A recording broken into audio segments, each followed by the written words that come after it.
Hello, everyone, and welcome back to week 3. Today, we are continuing the series of the nervous system.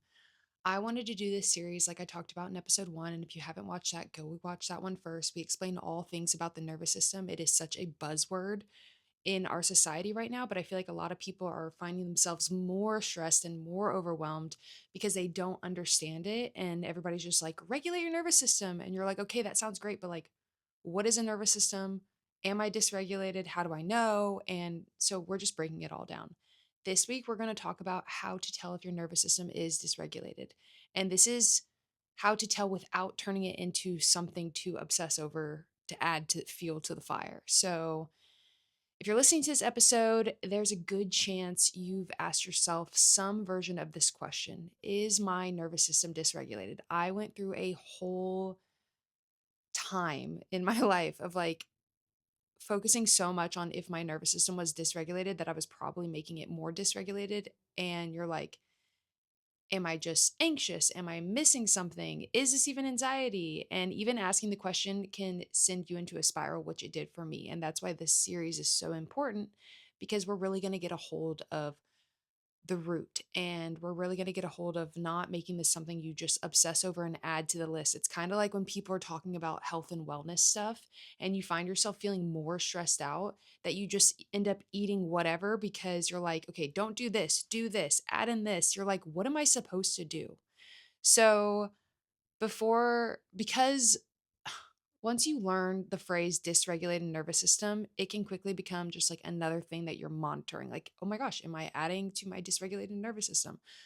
Another thing to wonder if you're doing wrong. I remember being like, oh my gosh, stop, you're going to make your nervous system worse. Or like, just that's such bad thinking. And that's not how we should be thinking. So, this episode is not about diagnosing yourself. It's not about labeling every sensation. And it's definitely not about giving your anxiety a new obsession. It's about learning how to recognize patterns without turning inward in a way that makes you feel worse. Awareness should create safety, and safety is our key word when we're talking about the nervous system.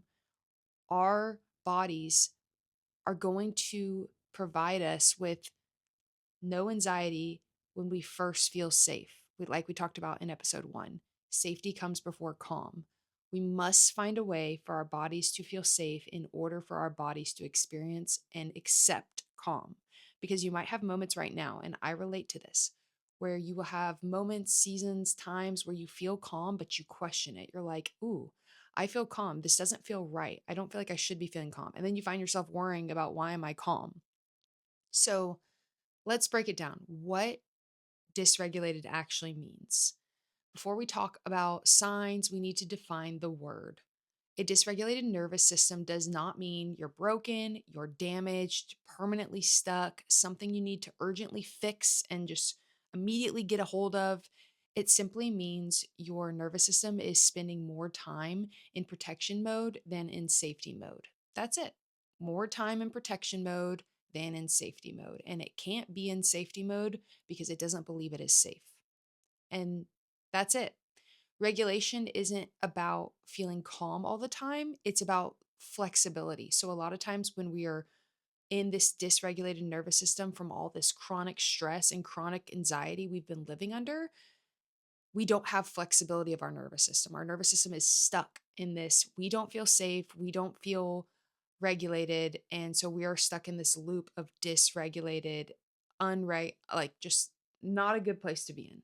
We want to be able to be in that dysregulated sometimes because sometimes we need to be in protection mode, but having the flexibility to swing into safety mode and protection mode, safety mode and protection mode.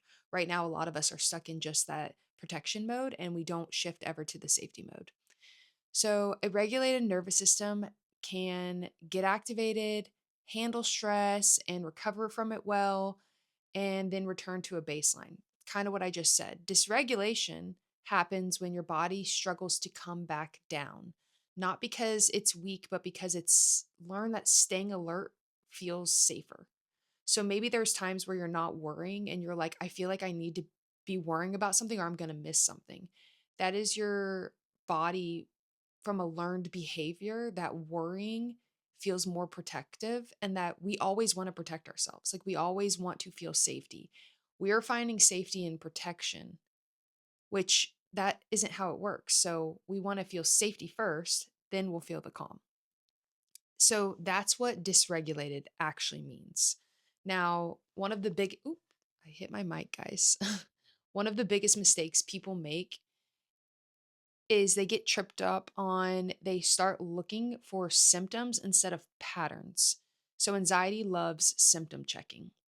It loves body scanning. If you have anxiety, you know what I mean. Like how many times you just be like in your house sitting there and like you feel maybe the most normal movement of your arm like this, like you just move your arm, and when you moved your arm you felt like a little twinge somewhere, so then suddenly you're like checking your heart rate, you're like holding still completely to see if you can mimic that sensation again.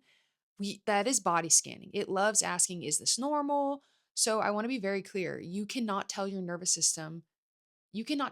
nervous system is dysregulated based on one sensation, one bad day, or one anxious moment.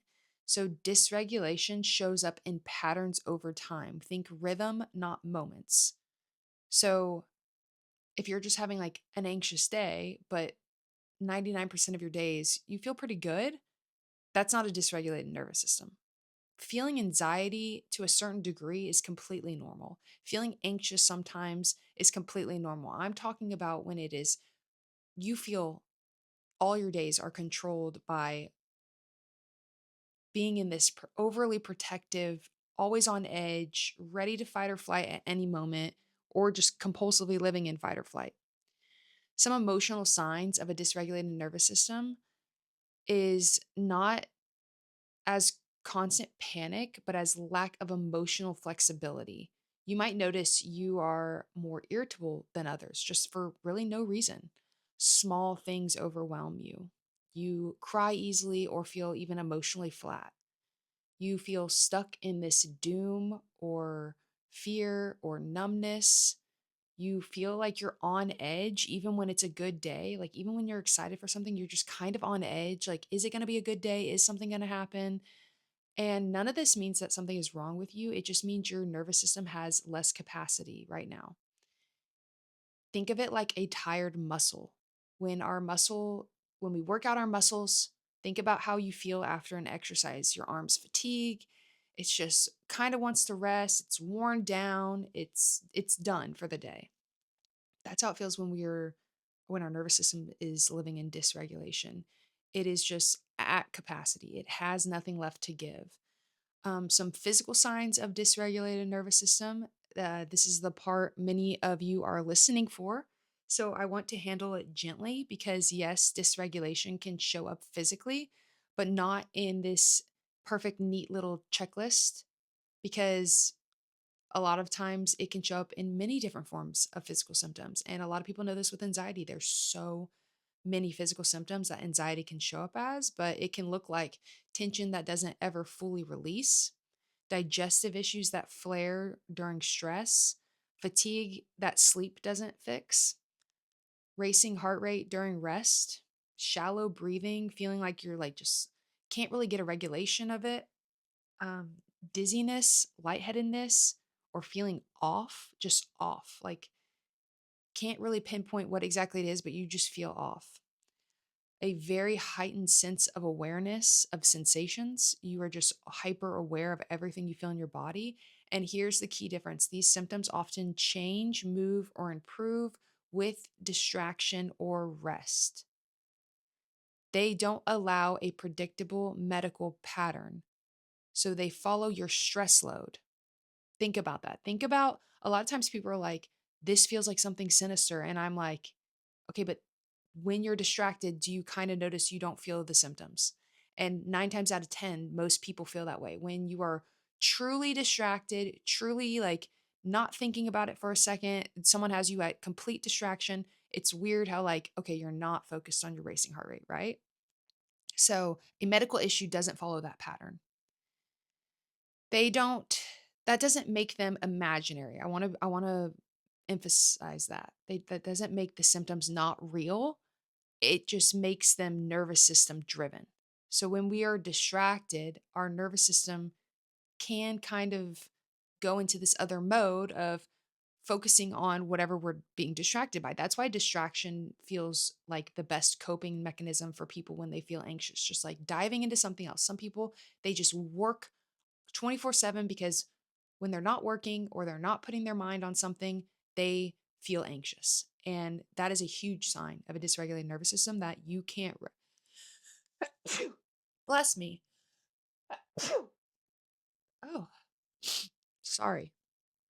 That is a huge sign that you don't have flexibility with your nervous system if you have to be constantly distracted to not feel anxious or to not feel stress.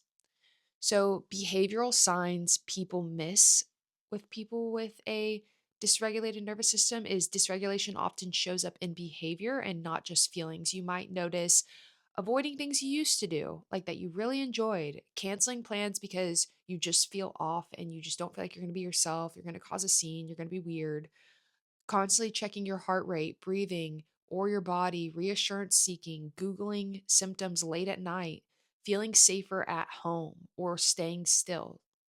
Just sitting on your couch is your safest spot, watching a TV that just numbs your brain. These are not personality flaws or issues with you. They are protective behaviors. Your nervous system is trying to reduce perceived threat by trying to find a way to give it rest. And when our nervous system tries to find a way to give it rest, it truly enjoys those moments of not feeling anxious when you're just, okay, I'm going to stay home tonight and I'm not going to go do this thing. And that makes you feel just better. That's not your fault. That's your nervous system craving regulation. So, what is dysregulation not? This matters just as much as what dysregulation is. So, dysregulation is not feeling anxious sometimes, having stress during a hard season, being emotional after a bad day, feeling tired when life is busy. These are very normal sensations and feelings, and everybody feels this way at time to time. So, that's usually anxiety if you're saying, am I dysregulated right now all the time? That's not intuition. Your nervous system does not require constant monitoring. Your nervous system is going to show you what it feels. It's going to show you if it's dysregulated. It's going to feel constant. It's not going to just feel like sometimes, it is going to feel a constant burnout. So, the simple question that actually helps, instead of asking, what symptoms do I have? Try asking yourself, how quickly do I recover? Can you calm down eventually? Feel better after rest? Feel relief after reassurance, distraction, or connection? Have moments of safety and even brief ones. If yes, your nervous system is not broken, it's just overworked. So, recovery time matters more than intensity. So if you find like, okay, I know when I do XYZ, I can kind of keep my anxiety at bay. I know if I have, I know if I'm panicked right now and then I do this, I feel a little better. If you are able to do that, you are not broken. You just showed yourself that you're capable of feeling safe, even if it's in a very odd, doesn't feel good way. If you're able to find a little bit of safety in something, even if that's staying home, that shows you that your nervous system is literally just overworked. So, this is going to be the most important reframe from today's episode. Realizing your nervous system is dysregulated should not create panic, it should create compassion. If you listen to this episode today and you said, oh my gosh, yes, I have a dysregulated nervous system, I've kind of known I've had a dysregulated nervous system, and this is just confirming it for me, I want you to sit back right now and give yourself a moment of compassion, a moment of grace, and a moment of, okay, we know this. We've accepted this. It is not a personality flaw. It is not a thing I'm doing wrong. But now that I'm aware of this, I'm going to take this information. I'm going to give myself grace. I'm going to give myself compassion. I'm going to give myself self-love, and I'm going to pivot. And you choose today that you're going to pivot, and it might look small at first. And in next week's episode, we will talk about, okay, so you have a dysregulated nervous system. Now what? what can I do now? Because you don't have to live in this forever. And that's the coolest thing about our brains. I am so fascinated by the human brain because it it can be changed. Our neural pathways can be changed. Our thoughts can be changed. How we think, how we live can be changed. You don't have to be stuck in this forever. And that is the coolest part about our minds, our brains, our way of thinking. We don't have to be here forever. And so you and me are on this journey together too.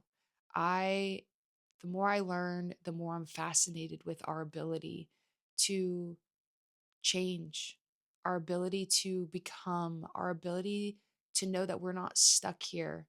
And that gives me so much compassion because of course I feel stuck here because I've lived how many years in this constant state of perfection and constant state of stress. And just think about when you're even going to do an errand. How fast are you rushing through things?